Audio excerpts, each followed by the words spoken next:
અત્યારે સંધ્યાકાળનો સમય થઈ ગયો છે તો લાય હું મારી સંધ્યાકાળ લઈને આપણે જ્યાં બેસી ગયો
जो तू મને ગુરુ ધારણ કરતો હોય તો જા હું તને જીવતા જાઉં છું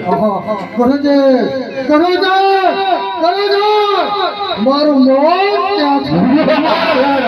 તારું મોત છે નહીં કરો છે ના હોય એનો નાસ્તો હોય અરે ભગવાન તારા સિવાય હું બીજો શિષ્ય ધારણ કરીશ એ જ તને મારશે હા ગુરુદેવ બીજો શિષ્ય કરશો અરે ભગવાન જા હું તારા સિવાય બીજો શિષ્ય ધારણ નહીં કરું હા